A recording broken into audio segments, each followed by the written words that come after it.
Hello बच्चों। देखिए, बच्चे हमसे बहुत सारे सवाल पूछते हैं जिसमें सबसे ज़्यादा इम्पोर्टेंट जो सवाल होता है कि हम प्रिपरेशन कैसे शुरू करें।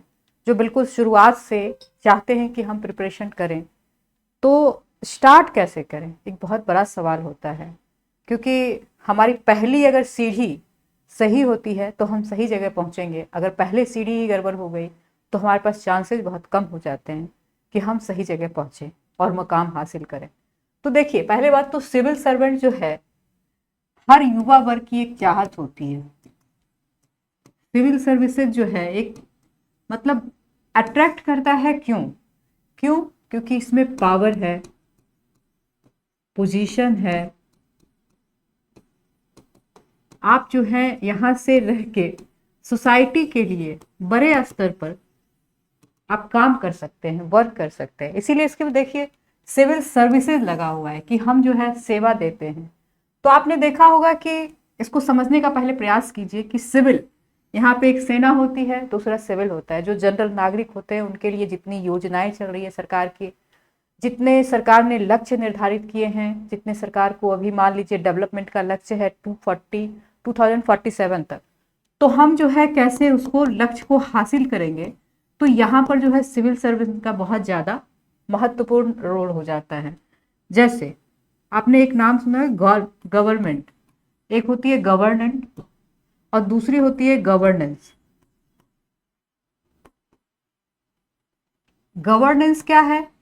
जो सरकार ने जो नियम बनाए, जानते हैं पार्लियामेंट में सारे जो नियम बनते हैं या फिर विधानसभा में जो बनते हैं, तो वो जितने भी रूल्स बनते हैं उसको लागू कहाँ करना होता है?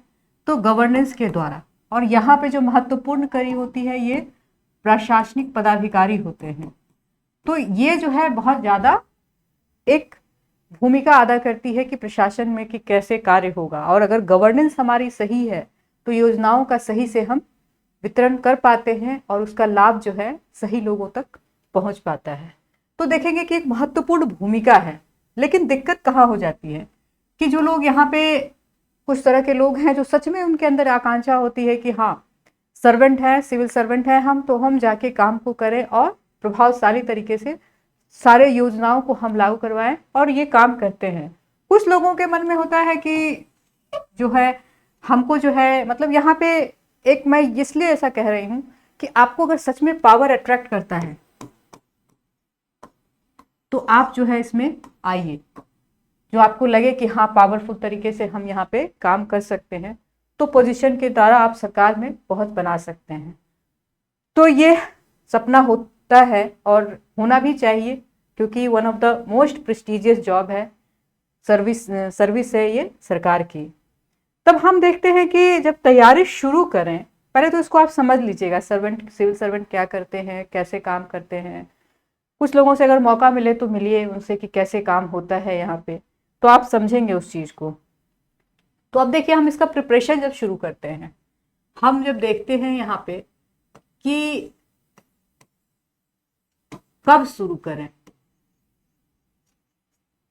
पहले तो आता है कि कब, व्हेन।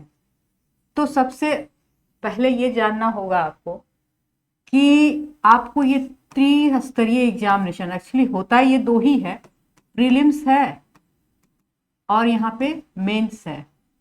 मेन में जो है दो भाग में है आपका, एक तो रिटन एग्जामिनेशन होती है और दूसरा जो है आपका पर्सनैलिटी टेस्ट, जिसको कि आप क्या कहते हैं, इंटरव्यू जो होता है ये होता है। तो ये दोनों जो है सिलेक्शन का पैमाना है, मतलब जो नंबर यहाँ पे कितने आएंगे इसी से आपका सिलेक्शन डिपेंड करेगा। और प्रीलिम्स क्या है, यहाँ पे कहते हैं ना कि छांटने हैं, कि जैसे बहुत सारे लोग हैं उसमें तो जो क्रीम को लेना है, और क्रीम जो है छट के जो आएगा वही मेंस में और पर्सनैलिटी टेस्ट में जा पाएगा। तो मीन्स एक तरह से जो है छटनी की प्रक्रिया है, स्क्रीनिंग टेस्ट है, क्या आपका प्रीलिम्स है। तो यहाँ पे दिक्कत होती है वैन में, आप या तो +2 के बाद कर सकते हैं और या तो ग्रेजुएशन के बाद कर सकते हैं। अगर आपका सपना है तो आपको +2 के बाद से आपको एक डायरेक्शन मिलने लग जाता है। कुछ इंजीनियरिंग में जाते हैं, कुछ मेडिकल में जाते हैं, कुछ का सपना होता है तो इधर आते हैं। तो ज़्यादा अच्छा रहेगा कि आप +2 के बाद से सोचना शुरू करें और करना शुरू करें। और ग्रेजुएशन इसका जो है मिनिमम क्वालिफिकेशन किसी चीज़ का फॉर्म भरने का है, तो जब तक आप ग्रेजुएट नहीं होंगे तब तक आप फॉर्म फिलअप नहीं कर सकते हैं, तो ग्रेजुएशन के बाद ये फॉर्म फिलअप होता है। तो अब देखिए कि यहाँ पे हमारी गलती क्या होती है। हम सब चाहते हैं कि बने, लेकिन जो प्रक्रिया है, जो उसकी डिमांड है एग्जामिनेशन का, वो कितने लोग फुलफिल करते हैं उसके आधार पे सीधा चीजें है इसका फंडामेंटल की, वो उनका सक्सेस मिलता है। और सक्सेस नहीं मिलने के बहुत सारे रीजन है जो मैं आपको बताऊंगी, लेकिन आज हम देखते हैं कि दिक्कत कहाँ से शुरू होती है। जब भी हम डिसाइड करते हैं कि हम तैयारी शुरू करें, तो सबसे पहले हम एक अच्छा सा कोचिंग ढूंढना शुरू करते हैं। कोचिंग क्या करता है ये अलग चीज है, लेकिन हम कोचिंग सबसे पहले ढूंढना क्यों शुरू करते हैं। सबसे पहले आपको क्या करना चाहिए, देखिए अगर इस रास्ते से चलेंगे तो आपका सिलेक्शन जो है 90% तो आपका सिक्योर है। हाँ 10% तो कोई नहीं जानता, लेकिन 90% आप आराम से इसको अचीव करेंगे इसी रास्ते से चल के जाएंगे। तो आप देखिए सबसे पहले आपको क्या करना चाहिए, सिलेबस लेना चाहिए। सिलेबस हमारे पास होता नहीं है और हम अंधी दौर में शामिल हो जाते हैं। तो सबसे पहले एक आपका सिलेबस होना चाहिए आपके पास। सिलेबस में क्या दिया रहेगा, कितने पेपर्स होते हैं, क्या पैटर्न है एग्जामिनेशन का, आप एक सिविल सर्वेंट बनाने के पीछे आपके पास क्या क्या चीजें आपसे डिमांड की जाती है, वो सारा चीज देखिएगा। उस सिलेबस में बहुत अच्छे से डिफाइन किया जाता है कि आपसे क्या चाहती है सरकार, कि एक सिविल सर्वेंट में क्या क्या होना चाहिए।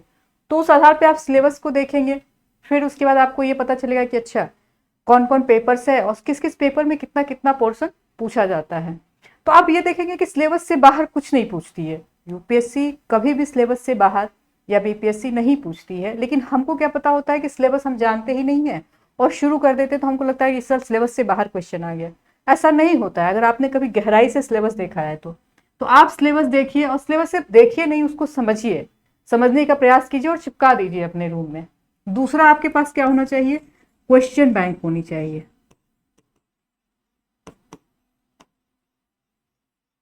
क्वेश्चन बैंक प्रीवियस ईयर के,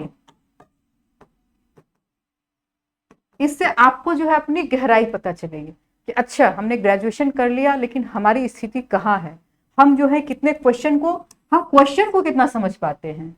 हम यही नहीं समझ पाते हैं कि क्वेश्चन क्या पूछा गया, और हम सोचते हैं कि हमको कोई बता दे और हम उसको याद करके चले जाए और हम एग्जाम दे लें। ये कभी भी संभव नहीं है। यहाँ रटना नहीं होता, यहाँ समझना होता है। तो आप क्वेश्चन को जरूर रीड कीजिए, इसको रीड करना चाहिए, आपको समझना चाहिए कि क्वेश्चन का क्यों ऐसा क्वेश्चन पूछ रही है यूपीएससी। ये देखिए आप। दूसरा चीज क्या कीजिए आप, आपके पास ये दोनों चीजें फंडामेंटली होनी चाहिए। सबसे पहले आपको क्या करना चाहिए, अब ये दो चीज तो आपके पास हो गया, तो आप शुरू कैसे करेंगे आप तैयारी। आपको शुरू कैसे करना चाहिए, पहले मेंस का प्रिपरेशन करनी चाहिए। हम क्या करते हैं, जाते हैं और सोचते हैं कि प्री निकल जाएगा तो मेन देखेंगे। यकीन मानिए प्री निकल गया तो आप मेन कभी नहीं निकाल पाएंगे अगर आपने मेंस की तैयारी नहीं की है, क्योंकि एक चक्र बन जाता है। इस साल आपने प्री निकाला, फिर मेन की तैयारी नहीं हो पाई, मेंस में समय चला गया, फिर उसके जाते जाते फिर अगला प्री का तैयारी करेंगे। तो अगर प्री निकल भी गया तो आप मेन जो है निकाल नहीं पाएंगे। मेंस की तैयारी क्यों होती है, एक तो आप कॉम्प्रिहेंसिव तरीके से सब्जेक्ट को जानते हैं, दूसरा चीज क्या करते हैं आप, कॉन्सेप्ट आपका डेवलप होता है। एक कॉन्सेप्ट लेवल पे आप जो है, सिर्फ आप किसी चीज की जानकारी सिर्फ सूचना के आधार पे नहीं रखते हैं, आपका उसका कॉन्सेप्ट बनता है। मान लीजिए कि एक क्वेश्चन है कि गरीबी क्या है, तो हम लोग सबको ये लगता है कि गरीबी हम लोग सब जानते हैं, गरीबी रोज देखते हैं लोग, हम लोग सबको उससे पाला पड़ता है, लेकिन हम उसको कितना समझते हैं, गरीबी को कितना समझते हैं, कैसे उसको डिफाइन किया जाता है, कितना, क्यों, उसका कारण क्या है, क्या समाज के पीछे उसका कोई ऐतिहासिक रीजन भी है, क्या सोशल कल्चर भी रीजन है। तो आप देखेंगे कि ये चीज आपको कहाँ से समझ में आएगा, जब आप मेंस पढ़ेंगे तब आपका मेन का प्रिपरेशन होगा, जब कॉन्सेप्ट आपका क्लियर होगा तभी होगा ये। तो आप सबसे पहले जो है ये एनालिसिस करने के लिए मेन की ही तैयारी आपको शुरू करनी चाहिए। प्री की तैयारी भूल के भी स्टार्ट मत कीजिए। और उसमें सबसे इंपॉर्टेंट जो है आपका मेन में आप देखेंगे तो क्या क्या है, आपका जीएस है पेपर, उसके बाद एसए है, और यूपीएससी में जो है आपका सब्जेक्ट भी है जिसके कि मार्क्स जुड़ते हैं, लेकिन बीपीएससी में जो है यहाँ पे ऑब्जेक्टिव पूछा जाता है और इसका मार्क्स जो है नहीं जुड़ता है। तो यूपीएससी में सब्जेक्ट भी इम्पॉर्टेंट है, एससे है 250 नंबर का आपका, तो ये भी बहुत इंपॉर्टेंट है। जीएस का पेपर 3 पेपर वो भी इम्पॉर्टेंट है और सब्जेक्ट जो है वो भी इम्पॉर्टेंट है, और इंटरव्यू देखेंगे वो तो आपका इम्पॉर्टेंट है ही। तो आपकी ओवरऑल एक समझ बन जाए कि ये डिमांड क्या करती है, सब्जेक्ट क्या चाहती है हमसे, तो आप एक समझ बनाएंगे उसमें। हम आपको बता दें कि यहाँ से ये पूछा जाता है, यहाँ से ये पूछा जाता है, और आप इसको रट के आ जाइए, तो उससे आपको कोई फायदा नहीं होने वाला है। कोचिंग सबसे इंपॉर्टेंट, जो मैंने अभी कहा था कि कोचिंग का चयन। अब देखिए कि कोचिंग की क्या भूमिका है इसमें। कोचिंग क्या करता है? कोचिंग कुछ नहीं करता है, आपको एक गाइड दे देता है, एक गाइड का काम करता है कि आपको पूरा सिलेबस, बहुत लंबा सिलेबस है तो आप शायद एक सिलेबस को, मतलब एक सिलेबस से आपकी पहचान करवा देता है कि हाँ ये आपको पढ़ना है। लेकिन अगर आपने उसको अच्छे से जाना है सिलेबस को, तभी आपको समझ में भी आएगा। नहीं तो फिर कोचिंग में एडमिशन लिए, 1 साल बाद हमको पता चला, एग्जाम दिए तो हमको पता चला हमको कोई फायदा नहीं हुआ। कोचिंग का भी फायदा तभी है जब हम उस चीज को समझ रहे हैं। और कोचिंग में सबसे बड़ी बात, आप कैसे चुनाव कीजिए इसका। तो आप ये नहीं कि सबसे ज्यादा फेमस क्या है, जरूरी नहीं है कि अभी आजकल का जानते हैं आप, इतना सूचनाओं का युग है कि बहुत ज्यादा फेमस है टीचर, लेकिन हो सकता है कि वो बहुत अच्छा यूपीएससी के लिए आपको या बीपीएससी के लिए बहुत अच्छा नहीं पढ़ाता है। तो ये जो है इसको आप इस तरह से आंकिए कि जो कौन से टीचर जो हैं फंडामेंटल बहुत अच्छा समझाते हैं। बच्चों से बात कीजिए जो वहाँ पढ़ रहे हैं, जो सिलेक्टेड हैं उनसे पूछिए, तो आपको एक सही मायने में मिलेगा। कि हो सकता है कि बहुत ज़्यादा हम उस कोचिंग के बारे में नहीं जानते, एक टीचर बहुत अच्छा है जिसके कारण बहुत नाम हो गया उस कोचिंग का, बट ज़रूरी नहीं है कि सारे टीचर वहाँ अच्छे पढ़ाते हों या फिर अच्छा गाइड। क्योंकि बच्चों को एक ज़रूरत ये भी है कि क्लासरूम के बाद आपको एक अच्छा टीचर आपको सच में समझे और आपको उस हिसाब से बताए। क्योंकि अगर ऐसा होता है कि कोचिंग में पढ़ने वाले, एक अच्छे टीचर से पढ़ने वाले सारे सेलेक्ट हो जाते हैं तो सब हो जाते हैं, एक क्यों 10% और 5% लोग होते हैं। तो इस चीज़ को ध्यान में रख के कि कोचिंग का चुनाव कीजिए, भटकिए मत। कोचिंग का चुनाव वैसा कीजिए जो कि आपके रास्ते में जो है वो एक काम करे कि हाँ आगे बढ़ाने का काम करे, ये नहीं कि आपका उल्टा आपके मार्ग रोकने का काम करे। तो कोचिंग का वैसे चयन कीजिए आप।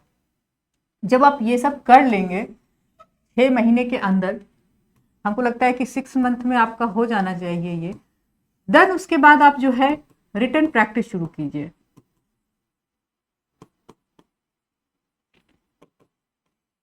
रिटन प्रैक्टिस क्यों? टेस्ट सीरीज ज्वाइन कीजिए। आपका जो राइटिंग स्किल है वो बहुत अच्छा होना चाहिए, और साथ साथ आप क्या कीजिए, प्री का भी जो है क्वेश्चन बैंक ले लीजिए। देखेंगे कि आपने जब मेंस की तैयारी की, जो आपने मेंस का तैयारी किया, उससे बहुत सारे प्री के क्वेश्चन भी आपके सॉल्व हो जाते हैं।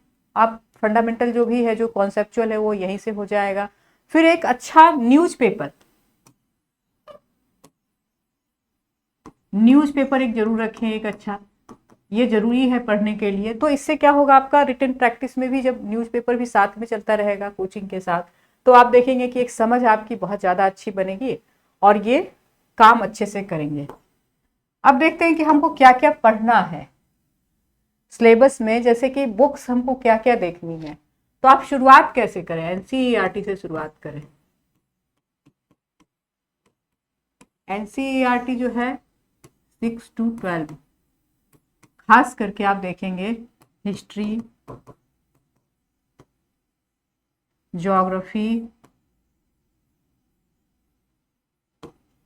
पॉलिटी और इकोनॉमिक्स।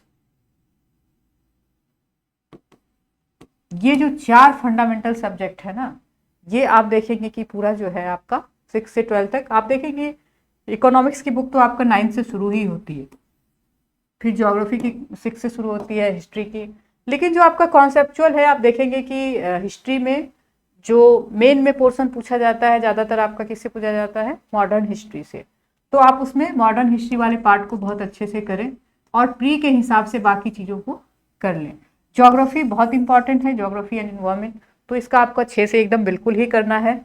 पॉलिटी करना ही है, क्योंकि पॉलिटी जो है ये बहुत ज़्यादा रोल प्ले करती है यूपीएससी के एग्जामिनेशन में। और इकोनॉमी और पॉलिटी ये जो है आपका, ये करंट से बहुत ज़्यादा जुड़ी होती है।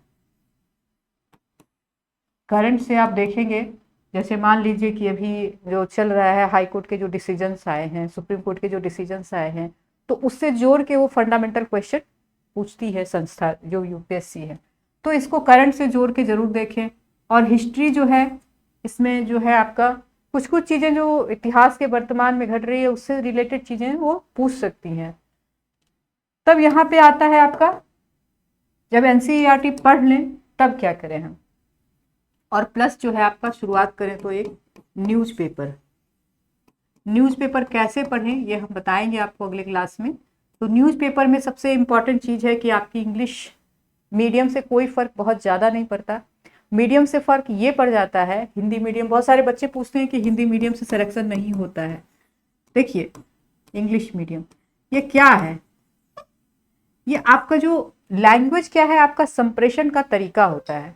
तो वैसा कोई वहाँ बैठा नहीं होता है कि मतलब बिल्कुल उनसे नाराज़गी है या फिर कोई दुश्मनी है कि हमको हिंदी मीडियम को नहीं लेना है या इंग्लिश मीडियम को ही लेना है।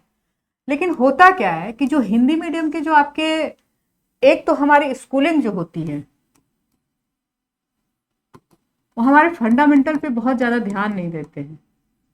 तो दिक्कत यहीं से शुरू हो जाती है, जो हमारी संप्रेषण है, जो हमारी भाषा शैली है, उसमें कहीं ना कहीं प्रॉब्लम शुरू होती है। और दूसरा चीज़ क्या होता है, जो हम बुक्स पढ़ते हैं, ये भी आप देखेंगे कि हिंदी मीडियम में बहुत अच्छी किताबें, मटेरियल बहुत अच्छी नहीं मिलती हैं। इसके कारण हम जो है पीछे हो जाते हैं। अब हिंदी न्यूज़पेपर, कोई भी ऐसा हिंदी न्यूज़पेपर नहीं है जिसको हम कह सकते हैं कि आप उसको पढ़िए। तो इस कारण से जो है हिंदी मीडियम वाले पीछे हो जाते हैं। न्यूज़पेपर अगर हिंदी पढ़ने लग गए तो उसमें ज़्यादा जो है इंटरटेनमेंट का, ज़्यादा इधर मर्डर हो गया, इधर घटना घट गई, इस तरह का एनालिसिस बहुत कम होता है। तो आप जब भी पढ़ें तो इंग्लिश न्यूज़पेपर एक आपको पढ़ना चाहिए, और इंग्लिश इतनी अच्छी होनी चाहिए कि आप जो है उसमें कम से कम समझ लें और उसको अपनी भाषा में लिख सकें। तो यहाँ पे जो है रोल प्ले करता है कि हमारी जो लेखन शैली है कैसी है, हम जो लिखना चाह रहे हैं, हम जो लिख रहे हैं, वो सही सही वही शब्द से, और मतलब वो हम पहुंचा पा रहे हैं कि नहीं पा रहे हैं। तो यहाँ पे फर्क पड़ता है। तो मीडियम अगर आपका हिंदी है और आपको लग रहा है ऐसा कि नहीं इंग्लिश मीडियम से होता है इसलिए हमको इंग्लिश ले लेना चाहिए, तो फिर ये अपने आप के लिए घातक है, क्योंकि ना आप हिंदी अच्छा कर पाएंगे ना इंग्लिश अच्छा कर पाएंगे। तो इससे अच्छा है, इससे ज़्यादा अच्छा है कि आपका जो भी मीडियम है उसमें और ज़्यादा मेहनत कीजिए और उसको अच्छा करने की कोशिश कीजिए, उसमें अपनी जो संप्रेषण शैली है उसको बढ़ाने की कोशिश कीजिए। तो फिर ये मीडियम बहुत ज़्यादा आपके लिए दिक्कत नहीं होना चाहिए। लेकिन आपको एक न्यूज़पेपर तो इंग्लिश में पढ़ना ही पड़ेगा, द हिंदू हो या फिर आप देखेंगे कि और भी कोई बुक है। मतलब मुझे तो सबसे अच्छा हिंदू लगता है क्योंकि मैंने यही पढ़ा है। तो ये सबसे अच्छी जो मतलब न्यूज़पेपर जो सबसे अच्छा है वो पढ़ते हैं। तो ये देखेंगे कि आपका एनालिटिकल पावर जो है इससे डेवलप हो जाएगा। तब हमने बताया आपको सिलेबस देखना चाहिए, फिर आपको मेंस से तैयारी शुरू करनी चाहिए। तीसरा चीज़ कि आपके पास क्या क्या होना चाहिए सबसे पहले। हाँ, और उसके बाद क्या है आपका, एक एनसीईआरटी से शुरुआत कीजिए। फंडामेंटल बहुत ज़रूरी है। कहते हैं ना कि कोई जब मकान बनाते हैं तो आप देखिए कि मकान बनाने में बहुत समय नहीं लगता है, लेकिन आप देखेंगे कि जब मकान बन रहा है तो जब ज़मीन के नीचे खुदाई की जाती है, गड्ढा किया जाता है, उसमें जो डाली जाते हैं जितने छड़ वगैरह, तो ये क्या है, नींव जितना मजबूत होता है उतना ज़्यादा मजबूत मकान होता है। और मकान ऊपर ढालना बहुत आसान है, उसको बनाना, फंडामेंटल जो उनका आधार है उसको बनाना थोड़ा मुश्किल होता है, उसी पे ज़्यादा मेहनत करने की ज़रूरत है।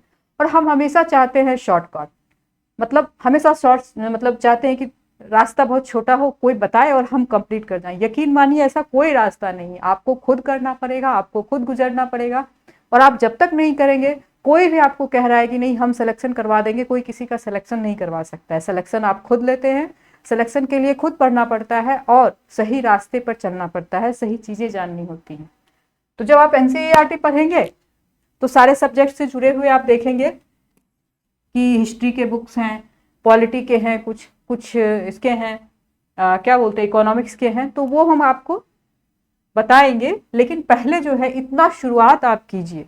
जो भी चाह रहे हैं कि 2025 में, आप तो यूपीएससी का 2024 का मेंस होने वाला है, तो हम जब 2025 के लिए सोच रहे हैं तो हम देखेंगे कि उसमें 2025 में जो हम प्री देंगे तो उससे पहले हमारा मेंस अभी तो तैयार हो जाना चाहिए। अभी मेंस का समय है, आप मेंस का एग्जामिनेशन का सोचिए। और जो बीपीएससी दे रहे हैं, जो बीपीएससी 17th का आप देखिए, मोस्ट प्रोबेबली उसकी डेट बढ़ जाएगी, वो 30 तारीख को नहीं होगा। तो आपके पास एक अच्छा मौका है कि आप मेन का प्रिपरेशन, जिनका जिनका लगता है कि हमको उतना कॉन्फिडेंस नहीं आ रहा है, तो मेंस की प्रिपरेशन शुरू कीजिए। एनसीईआरटी को फिर से देखिए, आप एनसीईआरटी को फिर मन लगा के पढ़िए, एक समझ बनाइए उसमें। और दूसरा चीज़ क्या है आपका, जो लेखन शैली, कोई टेस्ट सीरीज ज्वाइन कर लीजिए। हाँ, एक टेस्ट सीरीज बहुत इंपॉर्टेंट होता है, अगर ये कर सके टेस्ट सीरीज में। और नहीं तो ज़रूरी नहीं है कि आप जाके कहीं बैठ के दें, घर में ही आप अपने लिख लें, या फिर प्री का हो चाहे मेन का हो, क्वेश्चन देखिए, उसको सॉल्व उतने ही टाइम में दीजिए, टाइम फ्रेम में, और लिख के देखिए। कहते हैं सेल्फ एवेल्युएशन जो है सबसे बड़ा एवेल्युएशन है। अगर आपको ये लगता है कि हमको अच्छा लग रहा है लिखा हुआ, कॉन्फिडेंस आ रहा है, तभी वो आपके लिए कारगर है। और नहीं तो फिर कोई टीचर के माध्यम से इसको चेक करवाइए, इसको देखिए, इवेलुएट करवाइए कि हम जो है कहाँ से कहाँ आए हैं। खुद आपको पता चलना चाहिए कि आज हम जो लिख रहे हैं उससे बेहतर हो हमारा कल। ये फंडामेंटल जो है बहुत ज़रूरी है। तो हम ये बताना चाह रहे थे कि शुरुआत में आपको किस किस चीज़ का ध्यान रखना चाहिए। शुरुआत में आपके पास सिलेबस होना चाहिए, प्रीवियस ईयर के क्वेश्चंस बैंक होने चाहिए, फिर उसके बाद आपकी जो है एनसीईआरटी की किताबें होनी चाहिए, और एक न्यूज़पेपर होना चाहिए। आप शुरुआत कीजिए किसी एक चीज़ से, फिर अपने ऊपर आप विश्वास, बिलीव करना शुरू कीजिए कि हम ये कर सकते हैं, तभी आप कर सकते हैं। नहीं तो दूसरा कितना भी कुछ कहता रह जाए, करता रह जाए, तो आप जो है उससे नहीं मतलब हो सकते हैं, जब तक कि खुद से अंदर से ये आवाज़ नहीं आए कि हम ये कर सकते हैं। तो शुरू कीजिए, फिर हम आपको बताते हैं कि इतना करने के बाद अगले क्लास में ये बताएंगे कि बाकी और क्या क्या सब्जेक्ट्स जो है हिस्ट्री से रिलेटेड और कौन सा आप पढ़िए, ज्योग्राफी से रिलेटेड कौन सा पढ़िए, पॉलिटी से रिलेटेड कौन सा किताब और देख सकते हैं आप। लेकिन फंडामेंटल के लिए ये बहुत ज़रूरी है। आज के लिए इतना ही, धन्यवाद।